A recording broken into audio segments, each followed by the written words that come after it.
The words Loretta Young spoke for the newspapermen were brave words, brave and firm, and light, and they held what seemed to be a good answer to a hard question. "Miss Young, how did you feel when you heard your son had run away?" "I must say," Loretta Young replied, her voice clear and her smile brilliant, "that I was panicky for a moment when I heard that he was missing. But, heck, I've ditched school myself 10 times 100 times. After all, he's just a 14-year-old full of adventure." And when she received the news that Peter, her boy, had been picked up near Las Vegas and would be brought back to her, she was still calm, still smiling. But how much heartbreak did that brilliant smile, those brave words, hide? How much have they often hidden? Throughout the strange life of Loretta Young, the truth is that this was not the first time that someone had run away from Loretta Young. There had been others, always men she loved, and it was very seldom that they were picked up and brought back home again. Time after time, Loretta was left to gather up the broken pieces of her life in lonely silence,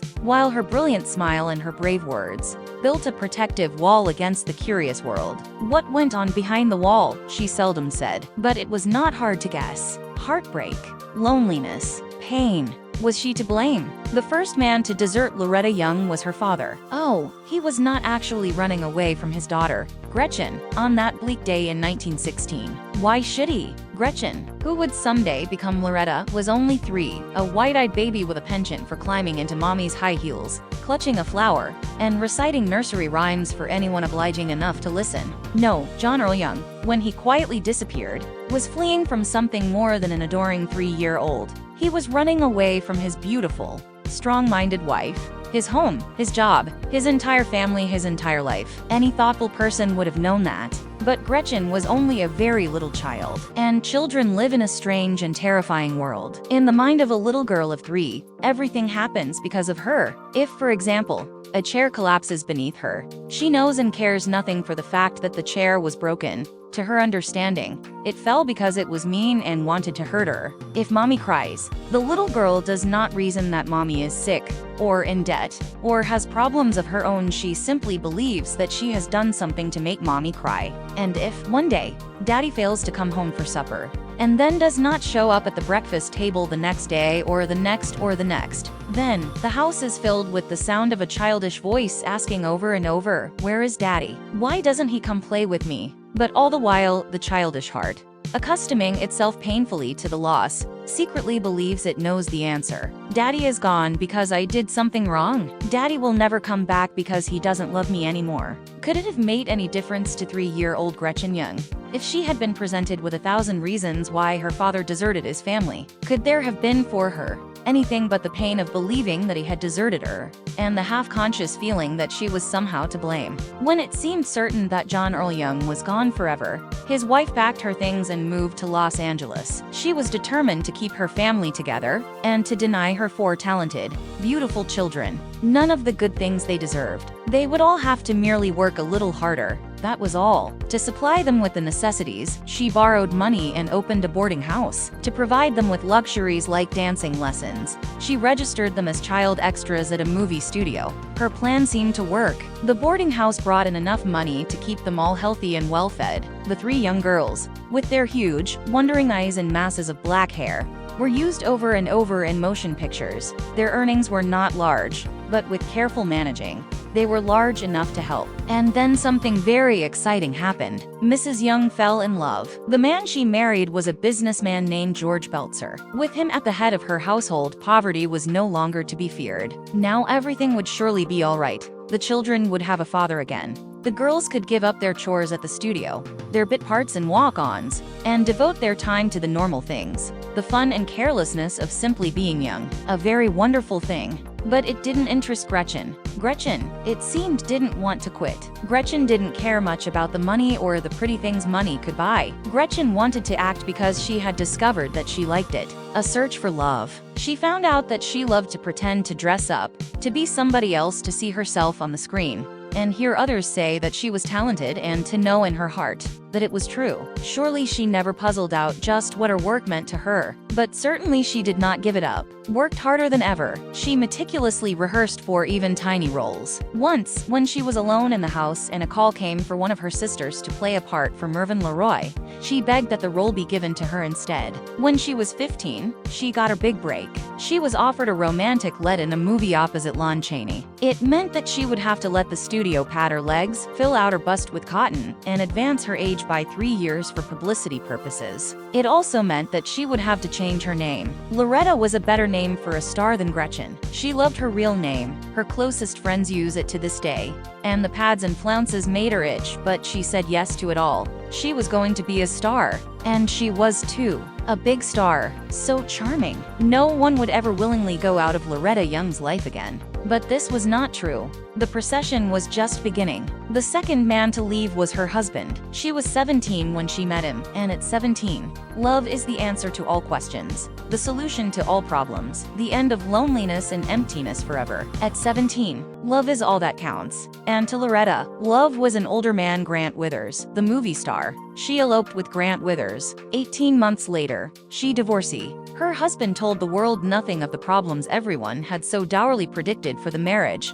What he said was far more astonishing. Loretta, he told a startled world, was, in truth, a steel butterfly. Perhaps it was true. Perhaps the years of work and loneliness and self-protection had coated Loretta's heart with steel, had created a core of ambition and independence that Grant had not been able to melt. But was it fair to have tried for such a pitifully short time and then to have walked away? Was it not possible that the warmth, the tenderness was there if only he had looked longer, looked harder? Idle speculation. The facts were all that mattered. They were divorced. Years later, Loretta said that Grant was the most bewildered man she had ever known. Of the bewilderment she herself must have felt. Divorced at 18, more alone than ever, she said nothing. The brave words and the bright smiles spoke for her instead. She began to date. For 9 long years, she was the most popular girl in Hollywood. Beautiful, poised, fun to be with. Her phone never stopped ringing. People wondered, as the years went on, why she did not marry again. Loretta Young could have had any man in town. Any man at all except the one she wanted? For the man Loretta Young fell in love in during that time could not marry her. He already had a wife, the third man in her life, twice in her short life. Loretta had cared for a man and both those men were gone. Now, for a third time, she reached out for love and this time it was returned. Secretly, unwillingly perhaps, but fully. The man she loved returned her love, giving her a heart she had no right to accept. They spoke of it to no one. They hardly dared talk of it to each other. But the man was a famous actor, and the movie in which they co-starred was full of love scenes. Inevitably, those who watched them play their parts guessed their secret, and waited, wondering what would happen, and whispered that after all, the actor's home had been an unhappy one for years. That after all, divorce was no disgrace these days. That after all, Loretta deserved some happiness, that everyone would forgive her if the man divorced his wife for her. And, of course, the whispers reached Loretta too. But in the long hours of the night when she lay awake and stared blindly into darkness, Loretta Young knew they were not quite accurate. There was one person in the world who would not be able to forgive her. She herself. In crisis, they say, we learn what we truly are. Loretta Young must have learned in those agonized weeks that she was not merely a young woman with a great need for love. She was also the possessor, for better or for worse, of an element still harder than the steel of which Grant had spoken. Call it morality, call it a conscience, call it an aching memory of a childhood in a broken home. Whatever it was, it would not be softened or put off. It would not let her accept the love that was offered. It told her, instead, to send the man away and, at the cost of her youth, she did it. Afterward, she tried to forget as rapidly as possible. When friends offered sympathy, she changed the subject. When producers came forward with starring roles, she accepted them one after another. Work, she told herself, would comfort her as it had done before. Work, and the love of her fans. And she could always meet new men. She could always dress up and go out, to laugh and dance and chatter, and look for someone surely right around the corner whose love would ease her pain. The baby girl nobody wanted. But it was not enough. Behind the wall of smiles, something was straying too far, and began, at last, to break. When it was apparent that it might tear the wall down as well, exposing her to the sympathy, the pity she was too proud to accept, she fled. She was gone from Hollywood for a number of months. When she came home again, a change had taken place. She had always been religious. Now she seemed to have grown infinitely closer to God, to turn to Him more and more. She had always searched for someone to love her. Now she began a different search, this time for someone she could love. Perhaps it was a more blessed goal, for she attained it quickly. She heard, somewhere, of a baby girl whom nobody seemed to want. A tiny, newborn child with eyes that promised to be as wide and dark as Loretta's own, and unless something was done soon, they would also surely grow to be as lonely and as full of longing. The steel butterfly found the child and took her into her arms. With the gesture, she began a new life. If this were a fairy tale, it would be the beginning of the end, of the happily ever after. The girl who wanted love, having become the woman who wanted to give love, would find her prince. The steel would melt. The wall would crumble. She would never have to weep again. But the story of Loretta Young is a fairy tale only to those who see merely the wall, the eternally beautiful, eternally glamorous, talented, successful woman. To those who know the truth, it is closer to tragedy. There were two more men she was yet to love and lose. One of them was William Buckner. The papers called him a playboy financier. He was charming, eligible, and obviously in love with Loretta. He delighted in giving her carefully chosen flowers, unexpected little gifts. He was the perfect escort for a glamorous evening, romantic, tender, thoughtful. People began to wonder when the engagement would be announced. Another announcement was made instead, by the police. The flowers, gifts, and gala evenings, they said, had been paid for by money that was not William Buckner's. He was going to stand trial for fraud. For heaven's sake, her friends begged Loretta then, stay out of it. Drop him. He's going to be found guilty. You have a reputation that means something, a reputation you deserve. Don't take a chance on spoiling it. Honey, think about your future. She thought about it. She knew her friends were not exaggerating. Her public, the one constant, steady source of love in her life, loved her for her beauty and her talent, but mostly for something far rarer, the aura of real purity that clung to her. To distort that image even slightly, to injure that reputation even by association, would be to risk everything she had worked for since she was 4 years old. It was a real risk, and for a woman who needed her stardom as Loretta did, it was a tremendous one. She thought about that. She prayed. She looked within herself, and she knew the risk counted for nothing. Years ago, she had learned that she could not turn against her conscience to attain love. She would not turn against it now to protect her career. With her head held high and her eyes steady, she testified publicly for William Buckner. Then, while the flashbulbs exploded in her face, she stood aside and watched in silence as he walked out of her life, this time on his way to prison. The man she loved and lost. In 1940, she married the last man she was to love and lose. It was, everyone said, an ideal match. There were no complications, no tragedies, no goodbyes possible this time. The bride was no longer the bewildered, lonely girl with the unexpected hardcore of steel, but a mature and deeply honorable woman who had waited long for happiness and recognized it when it came. The groom was not a temperamental actor, nor an unattainable dream, nor a charming phony, but a man of proven character and ability, a successful radio executive, Tom Lewis. From the moment they met, it seemed they knew that together they could build a fine and lasting marriage. Perhaps they were too confident even then. It was as if, having waited so long, Loretta was determined that this marriage would be more perfect than any other, would grow to include every aspect of their lives. Their home, for example, was less a house than a mansion. The furnishings, antiques chosen by Loretta and her mother, were picked with such care and thought that the house became a showplace even in elegant Holmy Hills. Their little dinner parties were jewels of perfection. The relationship between Tom and Loretta's adopted daughter Judy was so fine that, when he legally adopted her himself, it was merely the frosting on the cake. All those things were, of course, good, but they all took so much time, so much effort. For any other two people, they would have been enough, but not for Loretta. There was also work to be considered. Tom's, of course, was essential. He was the breadwinner. In her role as the perfect wife, the role she had longed to play for so many years, Loretta gave him hours of her time, listening to his problems, helping him find solutions. When he made strides in his field, he was infinitely proud. But there was her work too. You do not devote yourself for so many years to a job, turning to it for comfort and security, whenever the rest of the world fails you, only to drop it, because suddenly other things are going well. Instead, you tell yourself that now, happy and content, You will do your best work, your finest acting.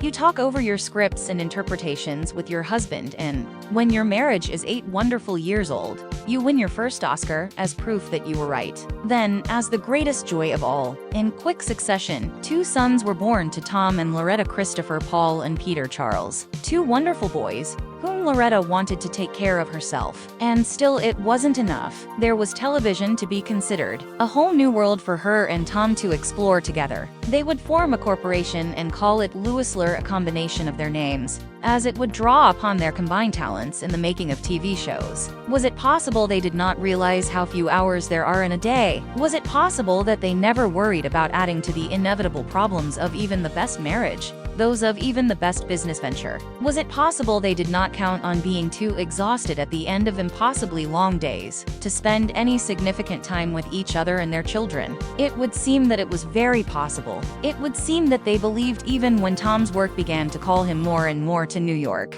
and Loretta's to prevent her, more and more frequently, from accompanying him, that their marriage could survive separation, cross-country commuting, business squabbles, and anything else that they might choose to inflict upon it. After all, was it not visibly a success? Lewisler made money. Loretta won awards. Judy grew up and made a happy marriage. And if Tom began to feel almost like a guest in his Hollywood house, if he found himself referring to the New York apartment as home, if Loretta began to live on vitamin pills because she had no time for meals, if she increased her charity work to impossible extremes, designed to fill up the occasional empty hours, and still heard herself referred to by others as a chocolate-covered black widow spider, if Christopher seemed to prefer going to school in New York where he could see more of his father, and Peter to prefer staying in Los Angeles with her, then what were all these but temporary problems which would someday be swept aside, be proven meaningless compared to the wonderful love and marriage she and Tom shared? But it was the marriage that, in the end, lost all meaning.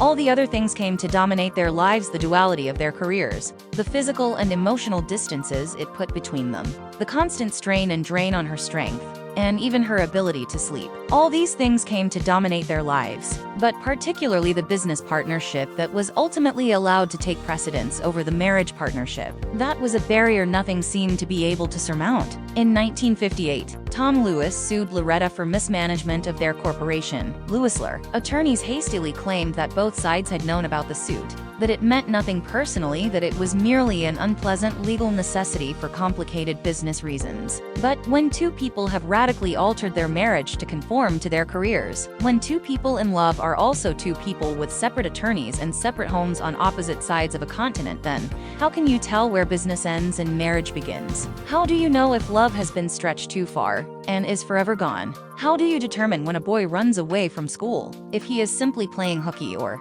if, like his mother before him, he has suddenly found life too difficult to understand and is starting out in his own search for someone or something to love? She'll live a legend. Perhaps you never know. Perhaps you try not to think about it. Perhaps you keep yourself from looking back over the years and wondering about the strange pattern of your life. Perhaps you fill up your days with work and your nights with heavy, nightmare-laden sleep. Perhaps you tell yourself that as long as millions of people love you, you are not really alone after all. Or, possibly, you remember the lesson learned so many years ago that it is not necessary to be loved, but to love. Perhaps you hold firmly to that, pouring out your heart to your children, to your first grandchild, to your friends and your charities. Perhaps you continue to love a man who is no longer there to know or care. Perhaps it is a source of great comfort to you. But one thing is sure: whatever you do it behind the wall of brilliant smiles and proud words. You protect yourself from the curious and the sympathetic with all your incredible strength.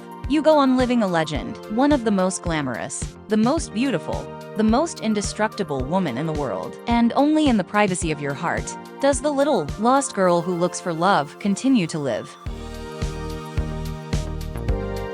Photoplay magazine, September 1960.